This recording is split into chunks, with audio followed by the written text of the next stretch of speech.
I forgot to put on my mic. I'm so sorry, I'm not gonna refilm this. Oh, I'm so sorry, but I think I don't have the patience to refilm this, so that's just how it's gonna be. Buenos dias, guys. We are starting a 24-hour readathon. So the reason why we're doing this today is because I've been in the biggest reading slump of my life. I can't even begin to explain to you how much I want to read internally, but then I cannot for the life of me manage to make myself read. So that's what we're going to try to do today, is make myself read. And if you think I'm joking, it is currently the 20th of July. I've read one book this month. I went from reading like 11 to 15 books a month to one. Okay, 80% of that book was read on the 1st of July, right before I landed in Portugal, back from Japan. So the last 30% I read last week, and I had to make myself read it. Like, you will not have dinner until you finish it. Read it. It's all due to personal life situations. When I got here, a lot of like responsibilities started to pile on top of me. So I was like, I don't have the time to read. But also, like, when I did have time, that was the last thing I just felt like doing. And then, a major thing happened, and I haven't been in the best of mindsets to deal with that and to read or do any of it. I really, really want to read. I just can't seem to make myself do it. I will stand there, look at the open page on my Kobo and be like, no. No, I'll just scroll endlessly through TikTok. Yeah. So I wanted to do the 24-hour readathon because, one, I love watching these. I love watching Emmy do these, Emmy reads. So I'm currently in the middle of House of Devils, but I'm really not being able to finish it because of the slump. I honestly, I can't even think about finishing it right now. So what I'm going to be doing is I'm going to be reading something completely different. I found Netgalley the other day. Yes, I know. I'm stupid. I didn't know it existed. And I submitted requests for multiple eARCs, and I got quite a few back, 3 of which are standalones, and the other 2 are like the second book of a series. So what we're going to do, because I got really excited reading the blurbs and like arcs and everything, that's really exciting.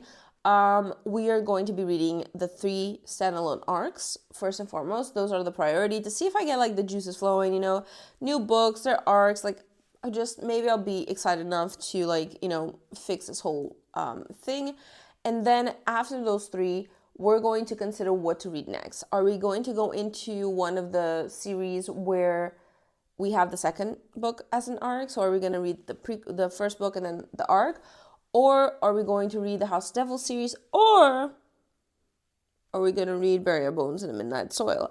I'm betting more on the third option, to be fair. But I will let myself decide once I get there. That is the plan. I'm going to tell you a little bit about each of the books right before I read them. I don't want to do like all of the books right now. Editing Teresa here. So I don't know what happened, but my microphone started cutting up, and so I have parts of this clip that are really shitty. So I'm going to explain what I had to cut out of this clip, so that you guys are a little bit more contextualized. Okay. That is also why some parts might feel really blunt. It's because I had to cut out the parts that are really trash. I'm trying to save the intro, okay? I'm trying. Okay. So the readathon was organized in 2 days, 12 hours, instead of doing full 24 hours, so that my sleeping schedule wouldn't be too impacted, but also because I've been having some issues with my vision, and so if I spend too much time looking at screens, I start getting certain difficulties focusing on things that are further away from my eyes. But yeah, I was trying to prevent those things as much as possible. And also I tried to make it a bit more doable, and I don't have to like torture myself reading. Now back to the regular stuff.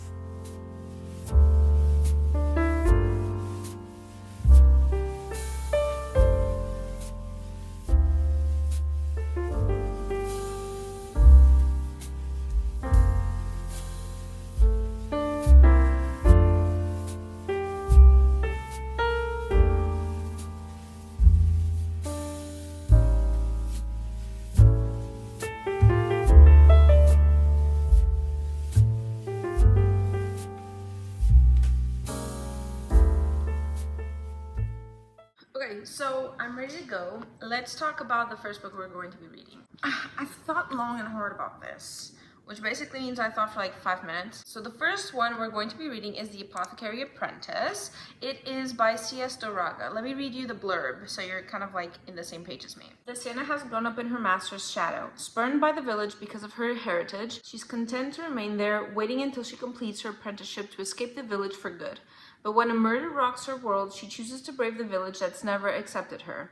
Soren is being crushed beneath the weight of expectation. His every step has been dictated by the whims of his grandfather for one reason. Soren is one of the few members of the village with a powerful gift for magic. Regardless of what it costs, he's expected to carry the weight of the village's future on his shoulders. Thrust together, both are determined to unravel the mystery. Their search for answers draw them closer to each other and deeper into the darkness surrounding the head family and the magic that has protected the village for generations. If they can't solve it in time, then everything they love will be destroyed. I'm very curious for this one. But yeah, that is the plan. This one has 362 pages, so that's actually pretty good. It's kind of small, but not like too small, you know? We have The Apothecary's Apprentice ready to go, and we're gonna start reading. Let me see which side is better.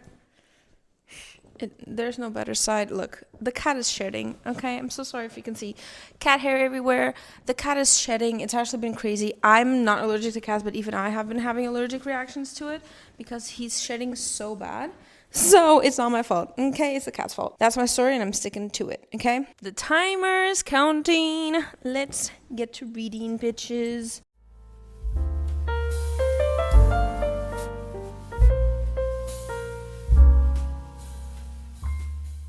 You're currently at 22 hours and 43 minutes. Okay, that's my proof. And I'm about 20% into the book. And I think I know who did it. So if you guys remember from like the blurb, this is about basically a murder mystery, right? But like fantasy-ish. So this is surrounding a village where you have the apothecary's apprentice and like the chief of security of the village, basically. And a person dies. I'm not going to tell you who it is, okay? But the chief of security and the apothecary apprentice have to like figure out who it is. Now, some people start getting sick. And this only furthers in like the mystery of it all. And it doesn't seem like it's a regular sickness. Now, I think I know who did it. I might be completely wrong, and I'll admit if I am wrong, okay? But I think I know who did it. It's an interaction that's there that seems like nothing much, but when you think about it, it's like, why did they waste word count on this? So I'm suspicious. I am suspicious, okay?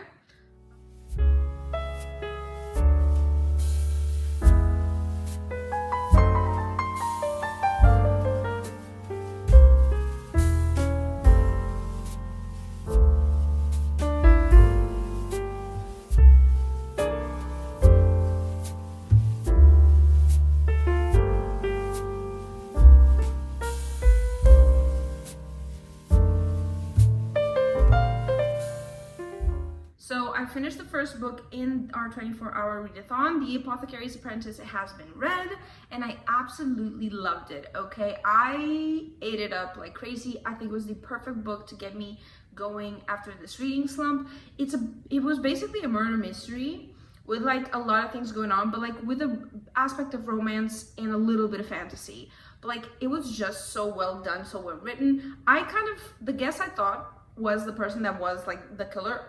I was right. I was right, bitches, but I will say, the book had me doubting myself the entire time. So as the book went on, I was like, no, it cannot be this person. There's no way this doesn't make logical sense. Like, it's not this person, and it ended up being that person. Like, what the hell? I was right, but like, you know, even though it was kind of predictable, at the same time, it still kept me going because I wasn't even sure if I was correct or not. So that was very, very fucking awesome. I gave it 4 stars. You guys know how hard it is for me to give above 4 stars. I'm not gonna go into that again. So it was a solid 4 stars. I think other people would have rated even higher. It's such a great book. I loved it, and I can't wait for it to come out so all of y'all could read it and everyone else can see it because it's actually pretty good. It comes out beginning of August. Do remember that, and please go check it out. It's really, really, really nice book. We are at 19 hours basically, and it's counting down from 24. So I have 7 hours left. This basically means that I don't know if I'm going to be able to do the full 12 hours today. The reason for that being because it's 7 p.m. It is currently 7 p.m. and I would have loved to have done nothing more than read today, but I got I received a few calls that were a bit long, and they kind of took up like an hour and a half to 2 hours, plus I had a few things to do, and yeah. Okay, so I've decided what I'm going to be reading next while my food is cooking over there. I'm going to be reading Crown of Briars, but I want to read you the little blurb thingy so you are aware what this is about. He must wed her to break the curse. She must kill him to save her kingdom. Every generation, the Earth Court gives the princess bride to the Wraith King to protect their realm from his deadly shadows. Princess Sibel has been prepared her entire life to be married to the monster who has been terrorizing her people, and she has a plan to end her people's suffering for good. With the help of her dragon familiar who can sniff out powerful enchantments, she intends to uncover the source of the Wrath King's shadow magic. Once he is rendered powerless, she plans to kill him. But despite his demonic appearance, the Wraith King is not who he appears to be. He is as alluring as he is deadly, and as Sibel comes to know him, he awakens a fire in her soul she never knew she had. When she realizes he is trapped by a powerful curse, she wants to do everything in her power to break it. But to do so would endanger her own life and the lives of her people. Torn between her duty to her kingdom and breaking the Wraith King's curse, Sibel must decide where her loyalties lie, to the home she was raised to protect, or to the Dark King who has worked his way into her heart. Crown of Briars is a Beauty and the Beast retelling with a twist full of dark fae magic, deadly court schemes, and steamy romance. The Crowns of the Fae books can be read in order. Yeah, so this book has 430 pages in total, and it comes out on the 4th of August. That's what I'll be reading, but I only have this book in the Netgalley app. I couldn't download it to my Kobo. You could do it through the Kindle app, but like it's literally the same shit. Netgalley app is just, you just download it. It's a lot easier than adding it to Kindle. So I'm going to be reading it on my iPad instead of my phone, just because it's a bigger screen. It'll be a lot easier, even though it keeps turning.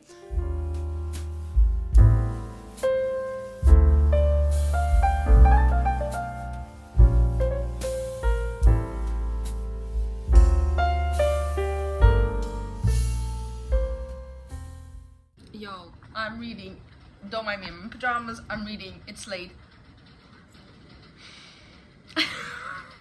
So to give you a little bit of context, in this world, like the beast of this world, his skin is red. He's technically turning into a dragon, from what I assume. I have no confirmation, so it's not technically a spoiler, okay? We're in a situation that's getting spicy.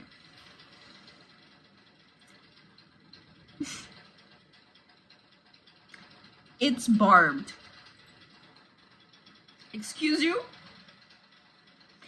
There are ridges, and on command, I can summon the barbs. I haven't read further than this. I'm still processing, okay? I couldn't process it alone, so I had to process it with you. What the fuck? So today is day 2. Okay, let me give you a little bit of an update about what happened last night. So I finished Crown of Briars last night, and remember when I told you I did not want to fuck up my sleeping schedule by staying up late? I stayed up until 5 a.m. Yeah. In my defense, the book was booking, so it's not my fault. It's the book's fault. I absolutely enjoyed the heck out of it. Like, it was so good. I gave it 4.5 stars. When it comes to romanticism, I'm a little bit desensitized at this point because they're all very, very similar with the similar tropes, and especially when they're shadow daddies, you know. But this one was really good. I liked the writing, I liked the story, I liked the characters. I really like how the magic works and like the curse surrounding it, because it is like a Beauty and the Beast retelling. I like the Beauty and the Beast elements to it. I honestly enjoyed all of it.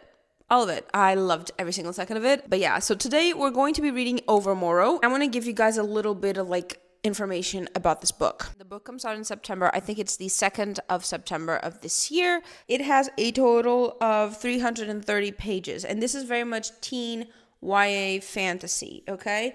Let me read to you the blurb. According to Ellie, the middle child of 2 overseas ambassadors, a magical monster named Oblivion kidnapped her elder brother. She believes Oblivion wants to use her brother as a backup memory, a backup hard drive. She encounters Overmorrow, a magical rain that wakes up normal New Yorkers onto the wonder all around them. Once she receives Overmorrow and its seer's sight, she discovers someone has stolen the source of the rain. Convinced Oblivion has also stolen the reins, she decides to use the mystery of Overmorrow to lead her back to her elder brother and save his mind from Oblivion. As Ellie fails over and over again, it becomes terribly apparent to her that this rain thief wants to obliviate monsters from the memories of New Yorkers and everyone else in the megacosm. And if we forget the monsters, they're free to eat us all. It sounds a little bit confusing, I'm going to be honest with you.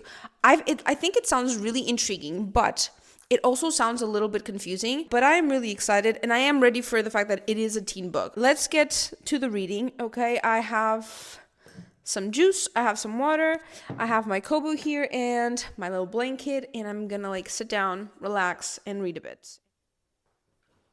I'm fucking confused. What? What the fuck? I'm so confused. I'm 1 hour into this book. I'm on the 3rd chapter because the chapters are enormous, but also because it's very fucking confusing. And I can't even like begin to explain to you how sleepy I'm getting. Like, I am struggling to not fall asleep. And I was not sleepy before I sat down to read. I really wasn't. But this book is just taking it all out of me. I'm gonna give it 1 more hour, but if in an hour I'm still struggling, I think I might DNF it. It's very confusing. Like, you have random phrases put together at times. The descriptions of the characters, like the events, everything is so random. One moment they're in their room, the other they're in a plane, the other they're in a house. Like, it's so random that I'm struggling to keep up with the book. I'm struggling to understand what they're trying to say. I'm going to give it another hour. If in an hour I'm still struggling with this, I'm probably not going to read anymore. Like, literally, I'm so sleepy right now. So, surprise, I fell asleep. I took a nice nap. Luckily for me, I did pause the timer, so we're at 9 hours and 5 minutes.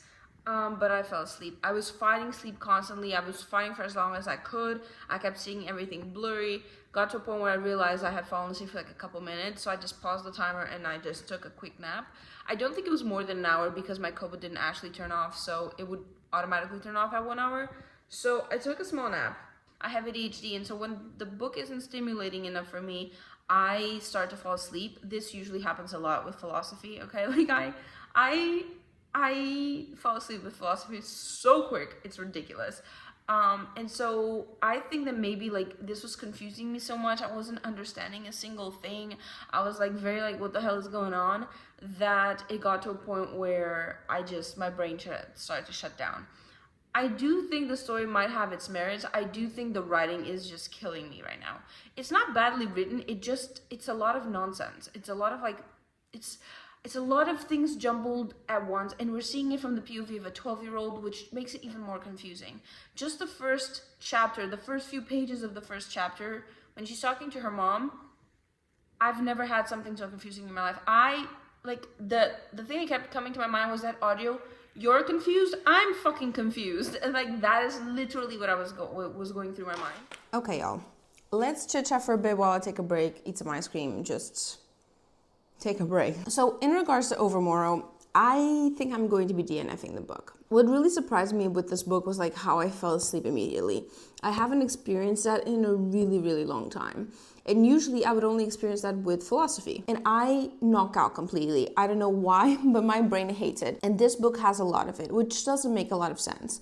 So I do think that the initial concept is very interesting, like the fantasy aspect of it is very interesting, but it's just too confusing. The magical world is very confusing. It's extremely descriptive, and to the point where it became excessive. It also had a lot of stylistic choices that I don't love, but also I know it's not for my age. The thing is, if it is a book written by 12-year-olds, it doesn't make sense because the conversation that happens is very adult to the point of a 28-year-old barely keeps track of things. So you have a lot of philosophical discussions, and it's so intricate that you have to really pay attention. So I was reading really slowly because I had to oftentimes reread parts. There's a chapter where they start to discuss things, discuss what happened to one of the brothers, discuss a lot of stuff. The amount of philosophical conversations, discussions, just in this one chapter is absolutely insane. The conversation that this 12-year-old, the complexity of the conversations of this 12-year-old are a bit insane. Like, how am I not following, yet she's not having that much of a problem? And like, the complexities of the answers of the adult that's with them, it just doesn't make logical sense. Why is this in a like very, very teeny book? At least the story is supposed to be teeny, right? It's not for me. I'm not saying it's not going to be for everyone, but it's definitely not for me. Just the philosophical side of it is just definitely not for me. I honestly think this could be fixed with a better blurb A blurb that explains the situation, but also sells it as a very intellectual book, as a very like philosophical discussions, intellectual book. It might better prepare people for it. Because if you told me that from the start, there's a lot of like philosophical questioning, a lot of like heavy, I wouldn't have even requested it because I knew it wouldn't be for me. So if the things I'm saying that aren't for me are things that you enjoy, I'd advise you to take a look and take a gander. I'm gonna read Bury Our Bones in the Midnight Soil. I'm really excited for that one. I do think it's gonna be something that I will enjoy. I'm really like excited to give that one a try. I'm back in my living room and I'm going to be starting Bury Our Bones in the Midnight Soil by V.E. Schwab. This has 535 pages and I wanted to read you the blurb just in case you don't know what it's about. I know we've heard a lot about this book recently, but just in case, this is the blurb. This is a story about hunger.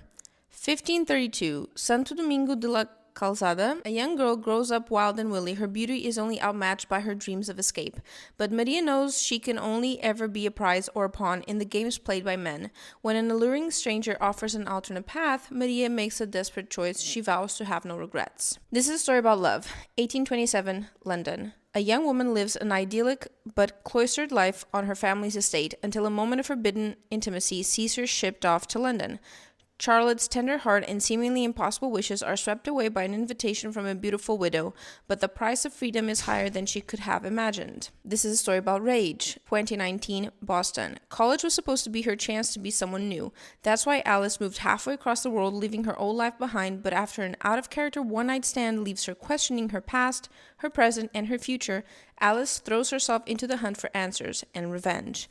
This is a story about life, how it ends and how it starts. I'm really excited to start reading this. Let's get into reading something that actually might stimulate my brain and not make me fall asleep. So it's the next day, and yesterday I finished a 24-hour readathon, but I finished it really, really late, so I didn't film anything, and I waited until today to film. So I did, in fact, read 50% of Bury Our Bones in the Midnight Soil yesterday. I did not finish it. I was, by the end of it, really, really tired. Especially my eyesight. And so it became kind of a strain for me to read, even though I think I would have been able to read like during those 8 hours a lot more. I was so tired by that point that it just didn't work out. I think that next time I decide to do this, I will need to be a bit more organized and prepared. I think because of also being in a slump, I procrastinated in the beginning of the day a lot. And also because of the fact that it's summer, it's really nice out, me being home stuck reading was kind of something I needed to force. I really felt like reading, but outside, just going outside and stuff. But because I was procrastinating so much in the morning, by the time I actually started reading, my time was very, very restricted because I had 12 hours. And oftentimes, like, those 12 hours equated to like midnight, 1 a.m. It got to the point where it would equate to 3, 4 a.m., which is what happened yesterday. I ended at like 3 something in the morning. Time-wise, I need to be a bit more organized. On a positive side, I do feel like it really helped with the slump. I was really excited to read, especially the first day. Those first 2 books were Chef's Kiss. I was really excited to read. I was really pumped for this thing. And I did not feel guilty for sitting down and reading, which I oftentimes do feel that if I'm going to be reading like the whole entire afternoon. And so I really liked it. I enjoyed having that time. I do think like the second day was a bit more difficult for me because there were so many hours reading. I didn't actually like let my eyesight rest, which again, I've been having issues with that. My eyes felt like sandpaper by the end of the day and I was really exhausted, like not physically, not mentally, but my eyes were really tired and I still had to push myself to finish the 12 hours. It was a lot harder than I thought it would be. I definitely want to do it in the future, but now knowing how I will experience it, I probably would organize it a little bit differently. I don't want to sound negative because I really did enjoy it. I really enjoyed having some time to just read, and I'm really thankful that it helped so much with the slump. I do still think I can still get back into the slump if I'm not careful, so I do want to continue reading. I think it was the perfect thing I needed, and it was a lot of fun. I think that's about it, guys. I hope you guys enjoyed it. If you have any specific content, any specific books you want me to check out or anything like that, let me know in the comments down below. If you want to see any more like current stuff, if you want to see more day-to-day, like more, yeah, TikTok is the place to go. And yeah, that's about it. I hope you guys have a great rest of your week, and I'll see you next week. Bye.